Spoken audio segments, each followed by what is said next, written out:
and welcome back to Scottish Independence Podcast. We have a real treat for you this week, the fabulous Dr Philippa Whitford giving a presentation called Scotland, a European Nation. And this was originally given to the group Yes for EU to mark Europe Day this year. If you'd like to see the video version of this, you'll find it on Yes for EU's YouTube channel. We'll put the links in the notes below.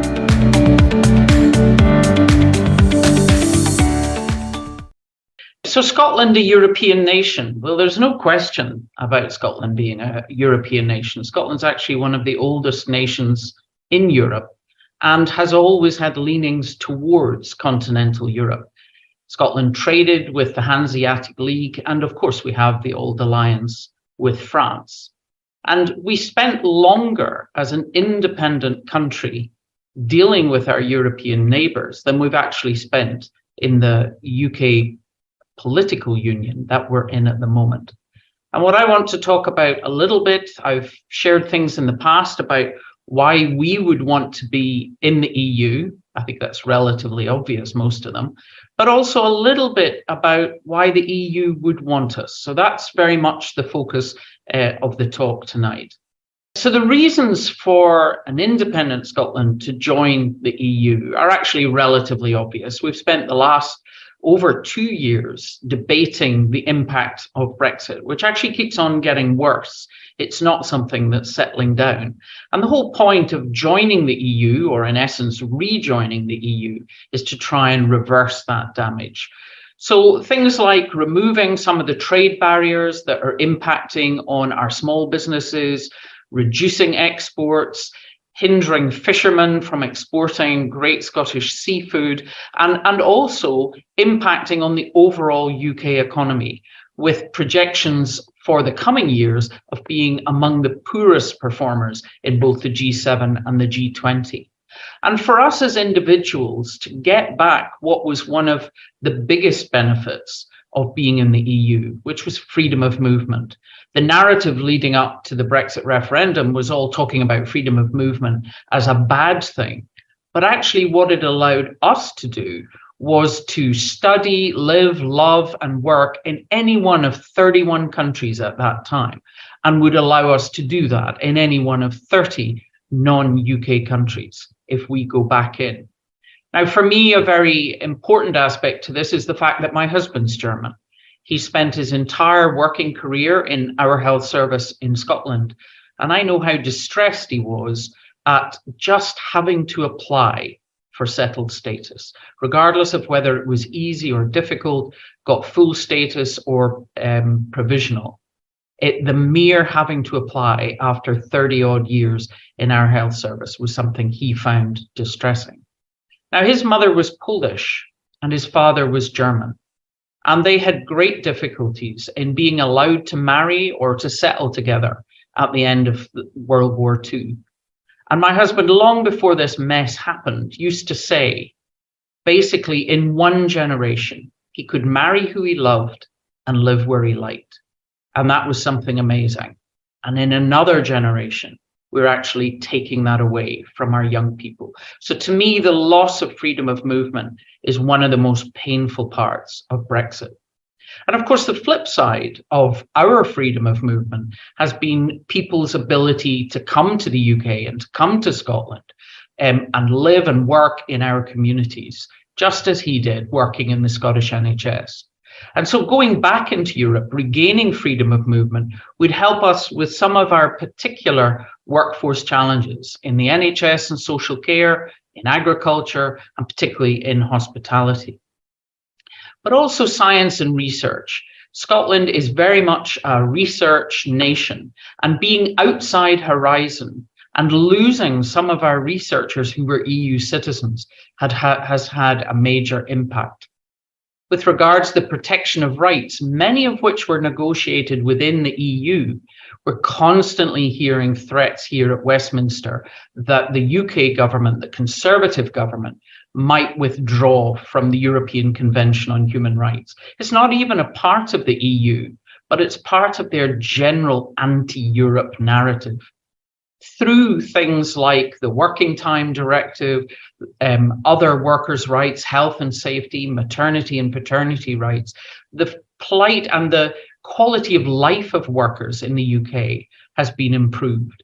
And obviously these things could come under threat. And particularly for us as individual consumers, the retained EU law bill, which is currently wallowing in the House of Lords, while it's being watered down a bit, it still shows the direction of travel, which is to remove EU regulations that protect us, that protect our environment, our public health, the quality and safety of goods we buy, and in particular, to protect the environment that we live in. We already see things like the sewage discharges around the English coast from water companies. And none of us want to see these gains, these hard-won gains in cleaner water or cleaner air or safer goods actually being removed. And all countries face big challenges that can't actually be faced by any one country alone. And whether that is climate change, the refugee crisis, or currently with how Russia is behaving, the security of Europe, we want to be part of that collaboration. We want to work with others. Now, when you talk about Scotland's European future, there's often quite a lot of discussion about exactly what we mean by the European future. And apart from complete isolationism, which we wouldn't support, we want independence, not isolationism. There's basically three key relationships with Europe that we could have. And we'll often hear people proposing EFTA, the European Free Trade Association, which only contains 4 countries, Norway, Iceland, Liechtenstein, and Switzerland. But because it's only 4 countries, EFTA on its own doesn't actually solve any of our Brexit problems at all. So what people mostly mean when they say, why don't we just join EFTA, is they mean EFTA and the EEA. And they're for the European free trade countries, but those that are also in the single market. So that's the 3, but not including Switzerland. And the thing is that brings us back into the single market, but not into the customs union. So we would still have customs borders with all the other EU countries and have regulatory borders with the rest of the UK. And that doesn't seem to me ideal. In particular, with the democratic deficit that we face at the moment, if we were only in the single market as part of EFTA, we become a rule taker. We're not at the top table. We don't contribute to the debate and we don't have a vote. And the other thing that is often overlooked is that because all the EU states are in the EEA, all of them have to agree to a new member joining. So the idea that this is something, oh, it would only take a month and we'd be in, this is just not the case. And it actually involves a significant amount of administration to write an independent Scotland into all the EFTA EEA paperwork and agreements. So for people who talk about, oh, well, we'll go into that for a few years and then we can move on to the EU. That doesn't show commitment to the EU. It looks like we're half-hearted. And after the behaviour of the UK over many years, and particularly through Brexit, that's certainly not something that the EU wants, is another half-hearted, non-committed European country. So for us, it would not show good faith, but equally we'd be asking them a few years later to unpick the work they'd done to bring us into the single market through the EFTA EEA and ask them to redo a new set of administration to actually make us full EU members. So our policy in the SNP, and certainly my own personal belief and commitment, is that we have to aim to be members of the European Union. That's what gives us full voting rights. We are part of that democratic group. We are at the top table. We can influence policy. And we can find other European countries with very similar views to our own with whom we can work closely. We get full membership of the single market and customs union. So that brings down the barriers that are around us at the moment. And when people talk about the border to the rest of the UK, in essence, what you have is you have an independent Scotland stepping outside the fence that is around the United Kingdom at the moment, and therefore losing 30 other borders in exchange for one. we get full movement of people, of goods, of capital, and of services, which is very important as financial services make up quite a big part of Scotland's exports and economy. And in particular, we get membership of all EU programmes, such as Horizon, Copernicus, the clinical trials portal. All the programmes come as a package through membership of the EU. And I think that's something that we want to get back. Now, we often hear from people, oh, Scotland wouldn't be welcome. You know, we're like Greece, but cold. And therefore, we would just be seen as a problem for Europe and not welcomed. Now, having spent the last 2 years as the SNP Europe spokesperson here at Westminster, going to Brussels, going to Berlin, meeting many ambassadors and other active Europeans, I can say that just simply isn't true. And I would say number one reason right now is because of the energy crisis. I already had people talking to me about Scotland's energy potential before Russia invaded Ukraine, and a lot of interest in Scotland. But of course, with the challenge that they face in Central Europe over energy security, that topic of conversation has moved right to the top. Scotland is a leader in green electricity generation. We aim to have 42 gigawatts of offshore wind by 2035.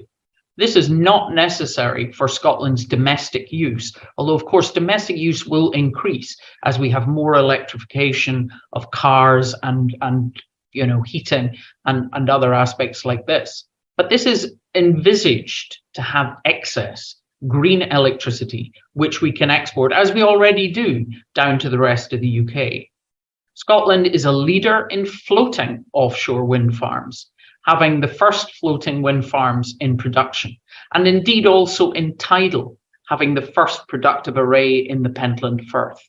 And the thing about tidal, which unfortunately has not received the funding it requires from Westminster to develop fully, is that tidal is baseload, because you know when the tides are to the minute every day, and there are 4 tidal movements, 2 in and 2 out every single day by the clock. And that means it's a very reliable source of renewable electricity, regardless of weather.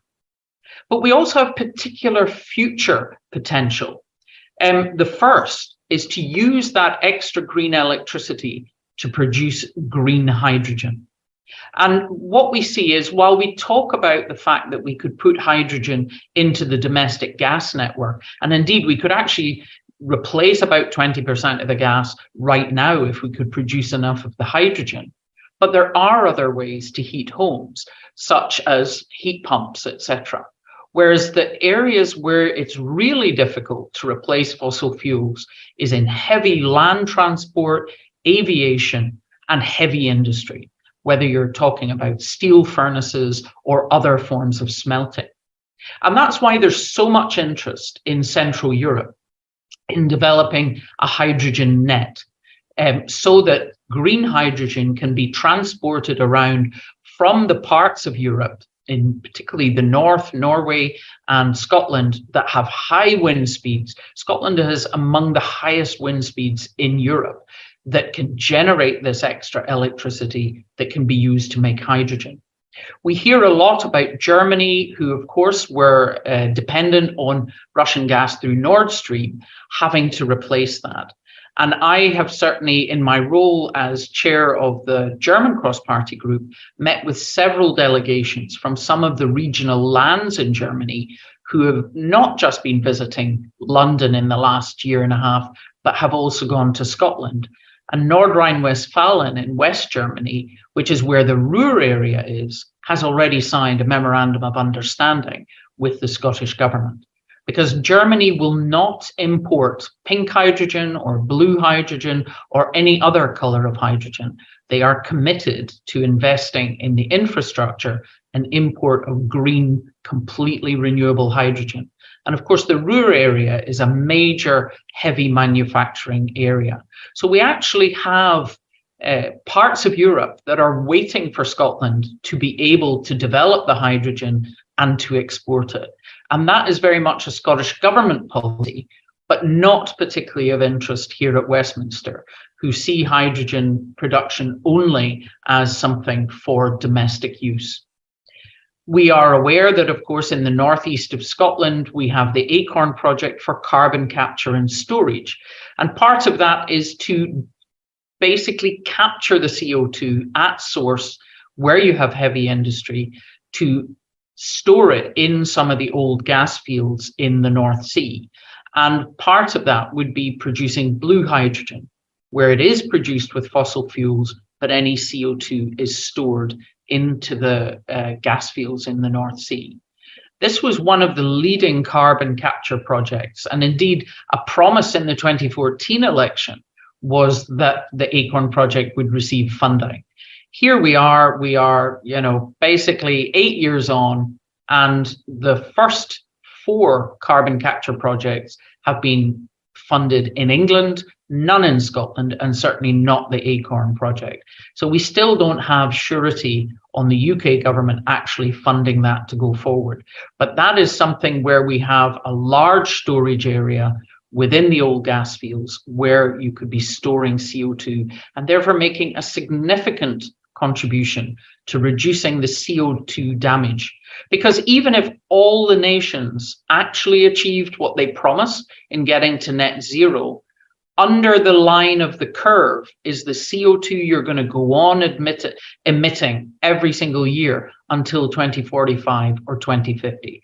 Carbon capture actually allows you to reduce that.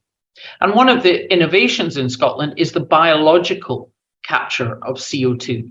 And that is that 85% of all trees planted in the UK are planted in Scotland every year. We hear a lot about peat restoration, but also the mapping and conservation of the seagrass meadows on the continental shelf around Scotland. And seagrass can actually fix CO2 at a much higher rate than almost any other plant. The next thing is just Scotland's position in relation to Europe. Now, number one, Scotland is a committed pro-European country. 62% of voters in Scotland voted Remain in the Brexit referendum, and polls show that this is now over 70%. We're a modern, progressive, liberal democracy that absolutely believes in the European project that Morag described as the peace project that started over 73 years ago. But Scotland's also in a very important geostrategic position. If you just look at the map on the right-hand side of the screen, you can see that Scotland is the most northerly non-Arctic nation, and it sits exactly between the Greenland-Norway gap that connects to the Arctic. Now, of course, the Arctic has been covered by a huge ice cap up till now, but sadly, one of the impacts of climate change is that we see that ice cap receding. But what that is doing is it is opening up the potential for a northeast channel across the Arctic from Asia to the Atlantic. And that would shorten the travel of exports and, of course, their fuel use by about 40% when compared with going through Suez. So this is a channel that, if it opens up completely, then transporters and container ships are going to want to use that.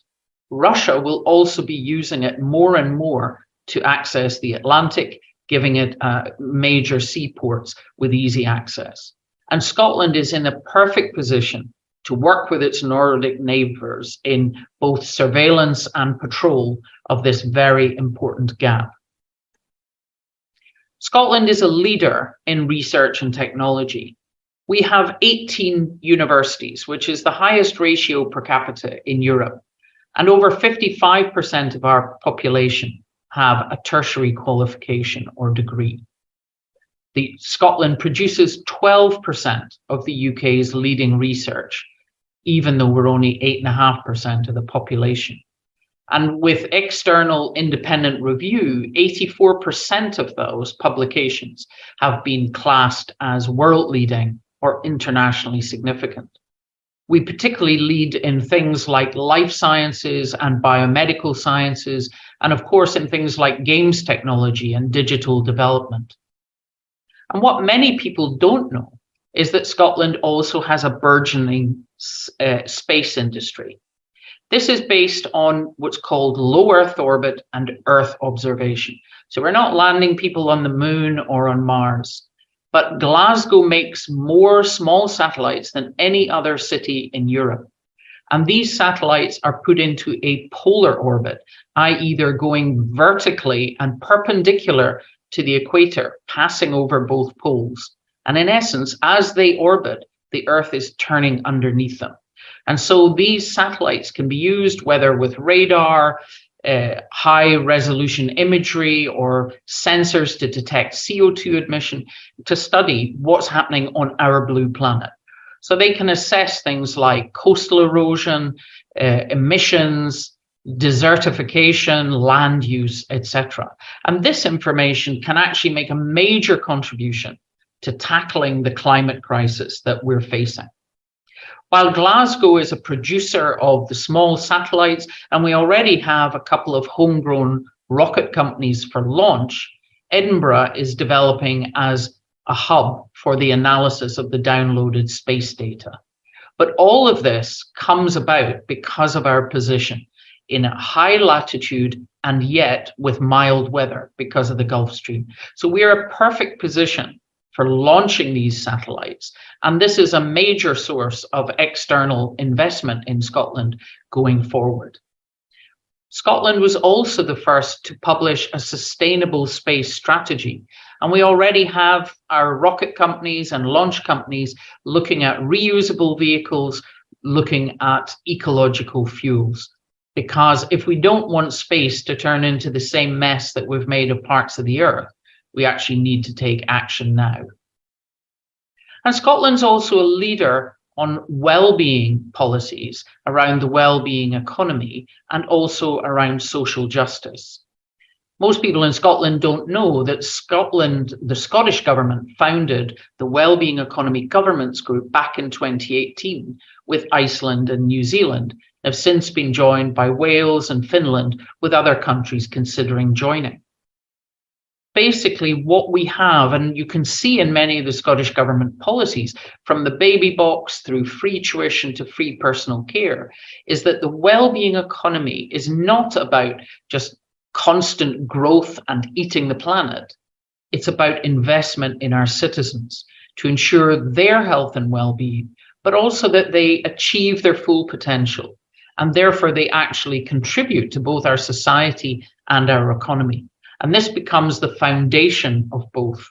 Now, this is something else that is only possible with the powers of independence. There is no chance of getting a well-being economy approach here at Westminster, regardless of who is in power. This is the clear blue water between independence and being in the union.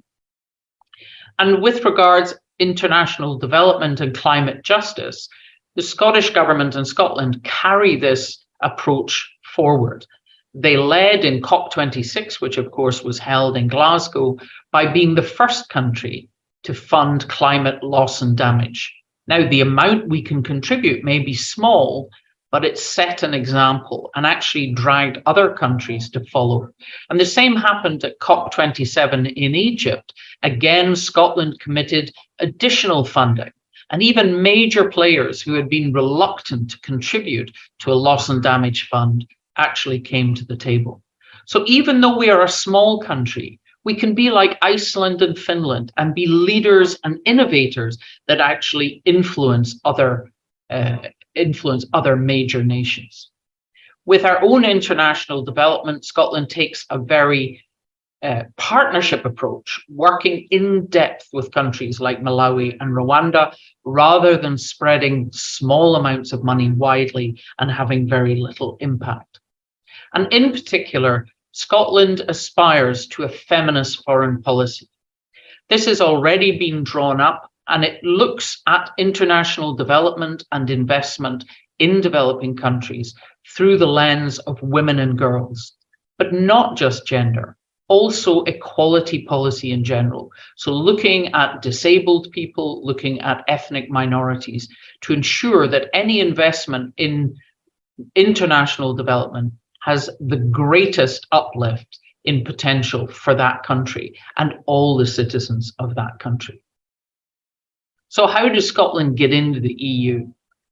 Well, number one right now is we need to try to be not dragged further and further away from it, and particularly away from European regulations and standards. That was the whole point of the Scottish Continuity Act, which the Scottish Government wanted to have to try to preserve in devolved areas the European standards as much as possible. Now, again, you'll have heard of the retained EU law bill that's in the Lords. That does give some powers to Scottish ministers to also preserve European regulations in devolved areas. The problem is we've already seen how the Internal Market Act is deliberately used by the UK government if there's any sign of divergence. So while Scottish ministers can say that they're going to keep a certain standard or workers' rights or quality or health and safety, whatever it is, that can be undermined, as we see the attacks on the deposit return scheme using the Internal Market Act. We already meet what's called the Copenhagen criteria, and this is just basically about the governance of being a modern democracy, respecting the rule of law and human rights, and accepting our obligations under EU agreements. So that's something that would be agreed quite quickly.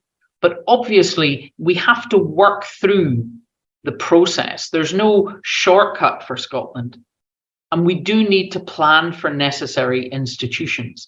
There are institutions and regulators that are on a UK basis, and we would need a Scottish version, in the same way as Ireland has their own drug regulator, their own regulator of the professions. And we would need to get those in place. We need to get the financial regulation and bodies with regards of future Scottish currency. And of course, as I said, we need to make arrangements with regards the border to the rest of the UK. But that isn't something that we should be frightened about, because when you look at our border, and lots of people will say things like, oh, it'll be like in Ireland. Well, I'm from Northern Ireland, and it's nothing like the Irish border. The Scottish border is a third the length. It has less than 10% of the crossings that go over the Irish border. But most importantly, we can use technology on small roads, such as CCTV or number plate recognition, which simply would not be accepted on an Irish border. The common travel area is expected to remain. It would frankly look totally spiteful if the UK government were trying to withhold membership of the common travel area when Ireland, which is independent, is a member. So we're not talking about people in cars being stopped, but there probably will have to be goods lanes that lorries would come off at the M74 and the A1, depending on what they were carrying.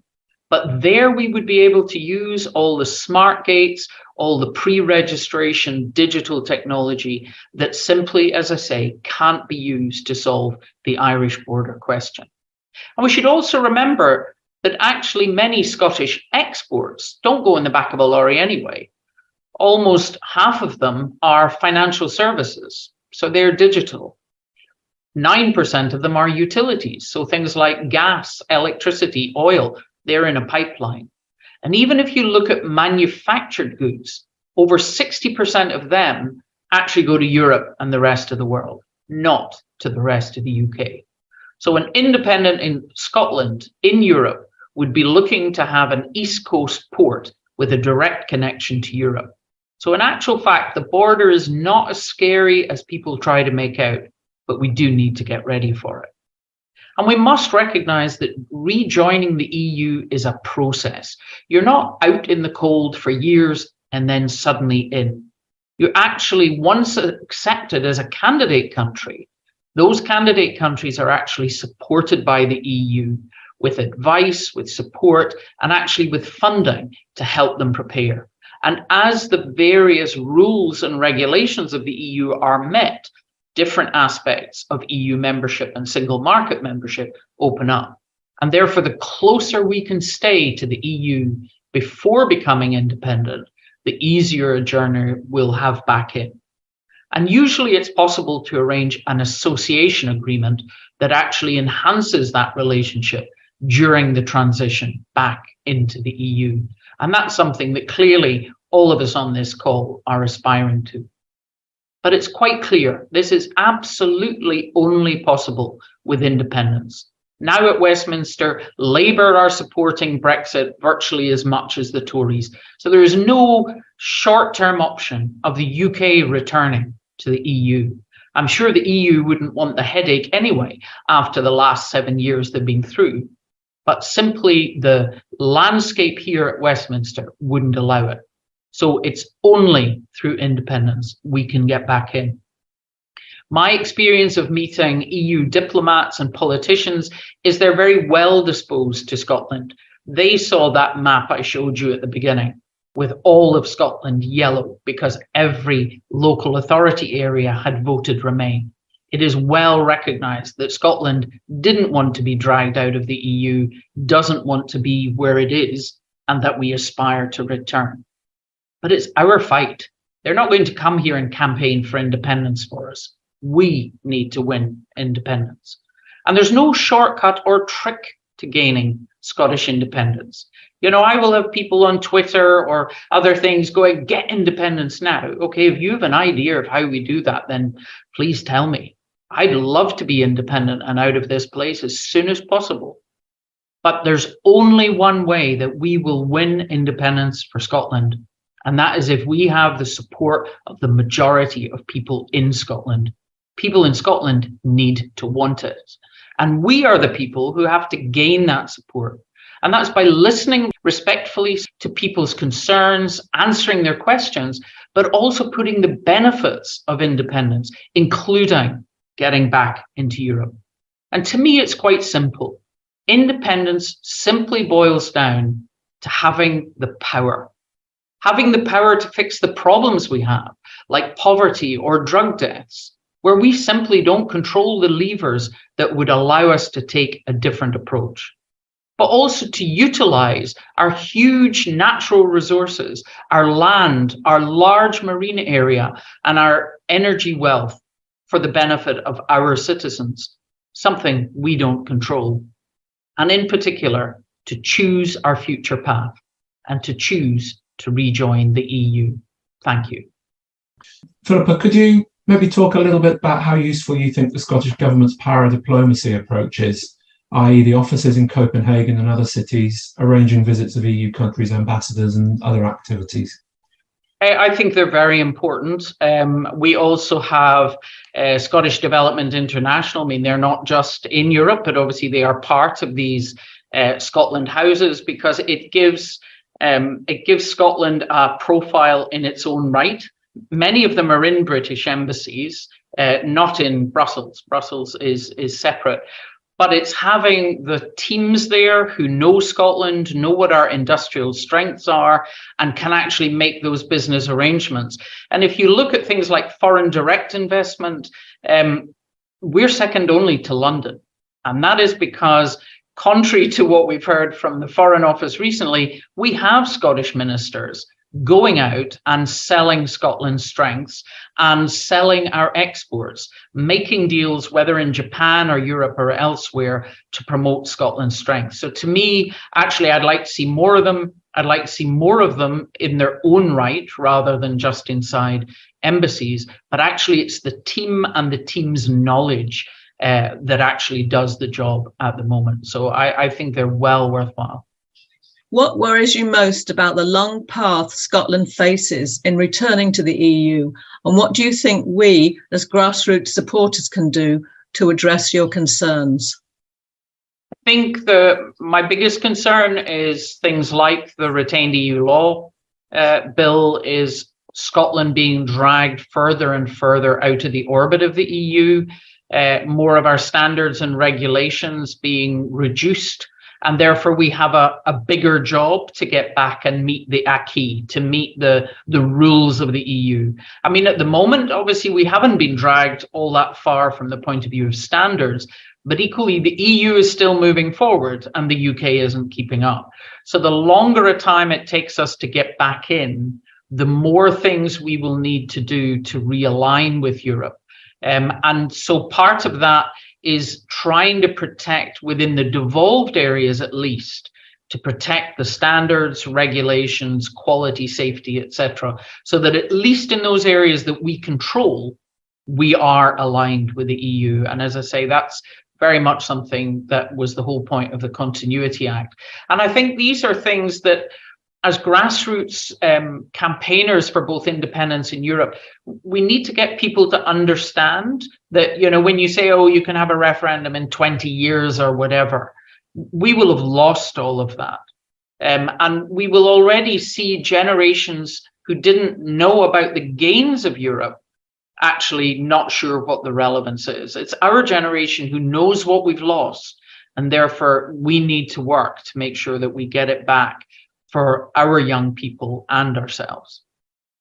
Apart from the obvious economic hit of losing the European Medicines Agency from London, could you talk a little about the impact on UK healthcare of no longer being in the EMA?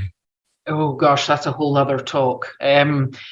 Basically, there's multiple. I would say number one is workforce. Workforce is the biggest single challenge to all 4 health services, particularly post-COVID. And we had, significant members of EU staff within hospitals, GPs like my husband, nurses, but also, there were parts of Scotland where Scottish Care mapped ahead of Brexit and found that 30% of social care workers were EU citizens. So we already saw immediately after the referendum an almost 90% drop in European nurses registering to come and work in the UK, and that has not recovered. So, losing people, we're still stuck outside Horizon. Even though, because of the Windsor framework, actually the UK could now get in. They're bitching about how much it's costing, even though that's holding back research. And for me, as someone who was involved in clinical trials and medical research, one of the things we don't get back is the clinical trials portal, which reduces the bureaucracy, makes it much easier to collaborate, to share results, etc., in clinical and medical trials. Because it's not about just saying, oh, we'll give you as much money as Europe.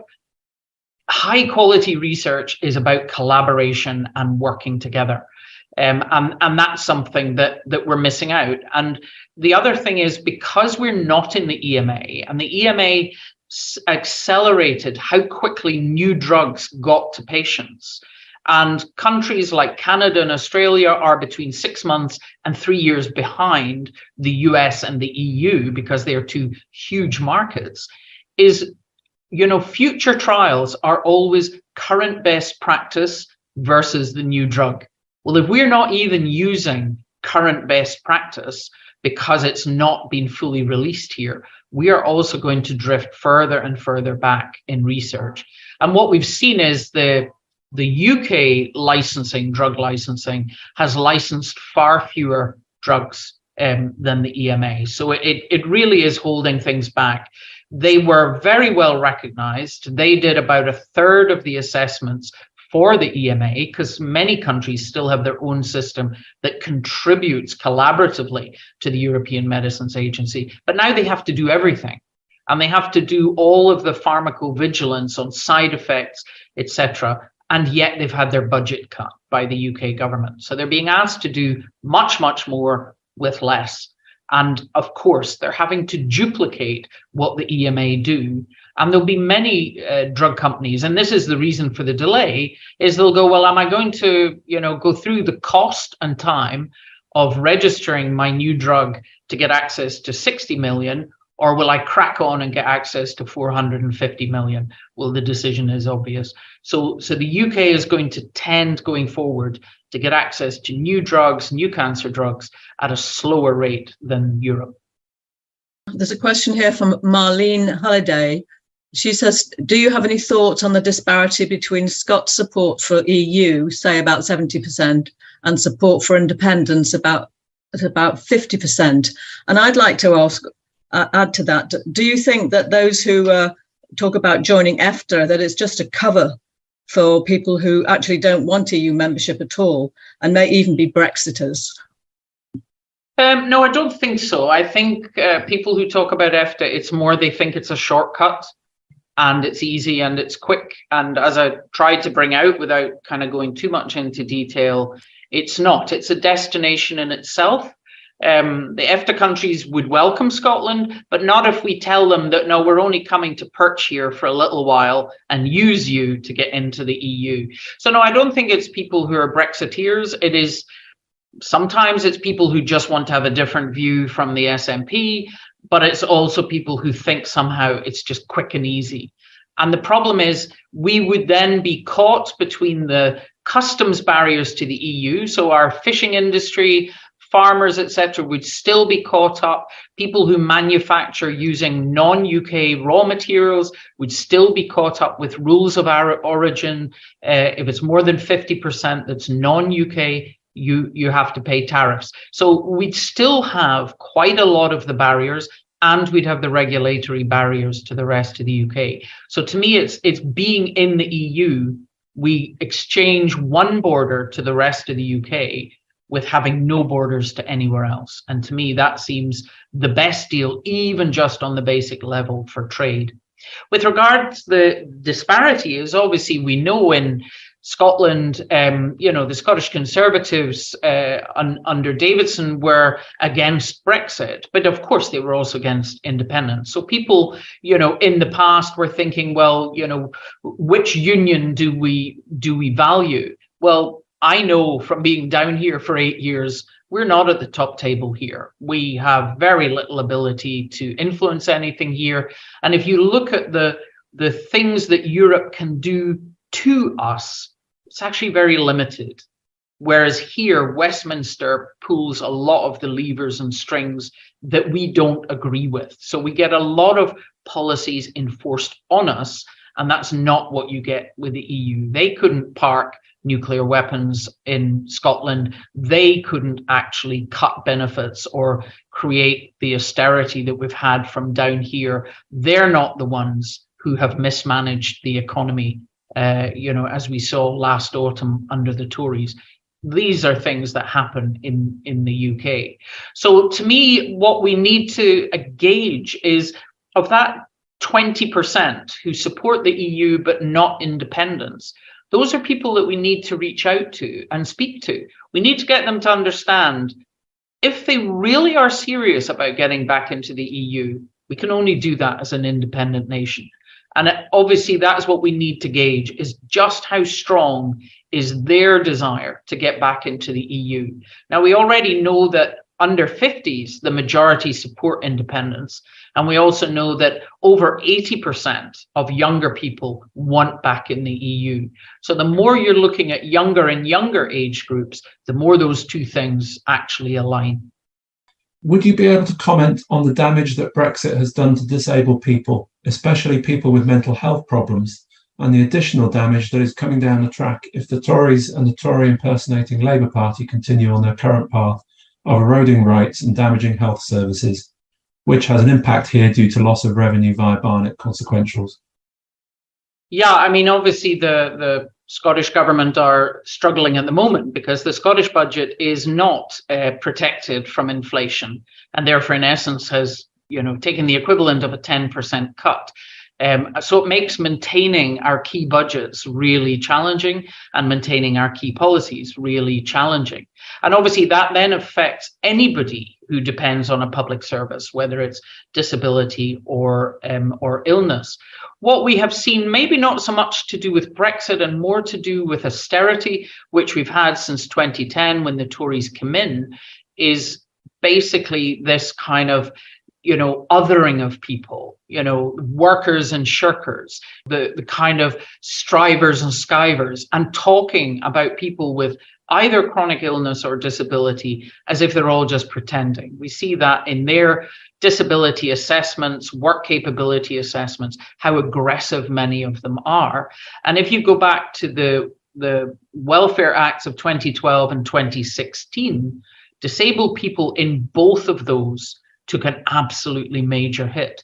And therefore, while everyone is facing a cost of living crisis to some extent, there are groups in society, particularly women, particularly lone parents, and particularly disabled, who are are very much hit and have, multiple layers where they're actually getting hit by several policies at the same time. And one of the things that isn't done here is cumulative impact assessments. What if you are a lone parent, disabled woman with 3 children coping with the 2-child limit? How all of that comes together to take away your income. We did have things, obviously, that were a concern early on about, obviously our health passport to Europe, our ability to get health treatment in Europe. Obviously, there has been a negotiation back that you can get emergency treatment there. One of the groups that fell through the cracks at first was people reliant on dialysis. You can't get insurance for that because that's not something you might maybe need. That's something you categorically need 3 days a week. And so initially they weren't able to travel or holiday in Europe. That there are agreements that are in place now, but the overall package of access to healthcare as if we were a citizen of any of those European countries is not the same as what we had before. Fishers and trawlers were all for Brexit. Have they changed their view? And 2, what is the European attitude to Scottish membership of NATA, N-A-T-A, and our SNP's commitment to get rid of Trident? And he also congratulates you on your clear presentation. Thank you. Though I may need to ask what exactly, is it NATA he means or NATO? I assume it's NATO. Oh, right. Okay.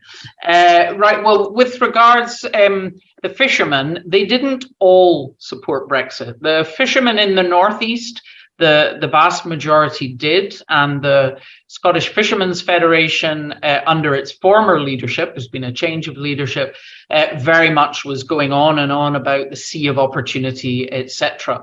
What we've seen from those fishermen and trawlers, these are large boats. They own a lot of the quota, almost all the quota in Scotland, among a few companies. They actually fish out in deep sea, and some of them were actually landing their catch directly into the EU, which you can do with unprocessed fish, which therefore actually has a big impact on the fish markets, the fish processing, and the fish sellers on land, which would actually employ more people than the catchers. The West Coast industry is a totally different industry. It's mostly smaller boats. It's often non-quota catch because it's held in the northeast. And particularly in my own constituency, our fleet was catching lobster and langoustine. 85% of that was in the Paris market within about 24 hours. They have literally been on their knees struggling with this ever since Brexit. We've already had boats sold. There's even been apparently 2 boats broken up. And the Clyde Fishermen's Association actually withdrew from the Scottish Fishing Federation during the Brexit campaign because they felt it was not speaking for them. So this idea that all fishermen voted for Brexit, no, they didn't. But many did, and that's because frankly, they were lied to. And unlike the fisheries minister in 2020, I did sit and read the entire fisheries chapter of the trade and continuity agreement, trade and cooperation agreement. And in actual fact, for half of the catch, there was a tiny shift of quota towards the UK, literally, 1 or 2%. And there were only 3 fish stocks that had more than 5% quota shift. And at that time, quota swaps weren't allowed. So of our 2 key fish, cod and haddock, they were actually going to be able to catch less. So fishermen were utterly, if you excuse the pun, sold down the river. So people who are campaigning, I see it a lot on Twitter, oh, serves you right, you voted for it. Well, you don't know whether that person voted for it because many of them didn't. And it is still a premium industry in Scotland, our wonderful seafood, fresh seafood, our salmon, etc. So, regardless of how people voted, we should recognize its importance, particularly for coastal communities, and we should be trying to get them to see that becoming independent and rejoining the EU is absolutely in their best interest. In coverage of the appalling South Sudan situation, the UK media has been notable for failing to explore the apparent separation of the UK's evacuation efforts from those of the EU nations. Whilst EU citizens have been evacuated by any of French, German, Italian and other flights, UK citizens seem to be reliant on a UK standalone effort.